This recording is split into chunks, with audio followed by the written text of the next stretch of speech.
ஐயப்பனுடைய வரலாறு. சிவனுக்கும் விஷ்ணுக்கும் பிறந்த குழந்தை தான் ஐயப்பன். விஷ்ணு பூமியில மோகினி அவதாரம் எடுக்கும் போதுதான் ஐயப்பன் பிறந்திருக்காரு. இந்த ஐயப்பன் ஆகிய குழந்தைய சிவனும் விஷ்ணுவும் பம்பை நதிக்கரையிலேயே விட்டுட்டு போயிடுறாங்க. அந்த நேரத்துல தான் பந்தல ராஜசேகர மன்னன் அந்த குழந்தைய பாக்குறாரு. அந்த குழந்தையோட கழுத்துல மணி மட்டும் தொங்குனனால அவருக்கு மணிகண்டன் பேர் வைக்கிறாரு. தனக்கும் ரொம்ப வருஷமா குழந்தை இல்லாதனால அந்த குழந்தைய இவர் வளர்க்க ஆரம்பிக்கிறாரு. இவரோட அரண்மனைக்கு அந்த குழந்தைய கூட்டிட்டு போய் பாசத்தையும் வீரத்தையும் சொல்லி கொடுக்கிறாரு இந்த பந்தல ராஜா.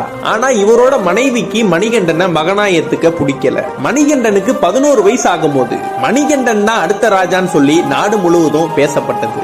அதனால பந்தல ராஜாவின் மனைவி ஒரு பிளான் போடுறாங்க. தனக்கு உடல்நிலை சரியில்லாத மாதிரியும் அதை குணப்படுத்துவதற்கு புலிப்பால் குடித்தால் மட்டும்தான் அது சரியாகிற மாதிரியும் ஒரு பிளான போட்டு மணிகண்டனை புலிப்பால் கொண்டு வர ஒரு காட்டுக்கு அனுப்புறாங்க. அந்த பந்தல ராஜாவோட மனைவி மணிகண்டனை சாதாரணமா எடை போட்டு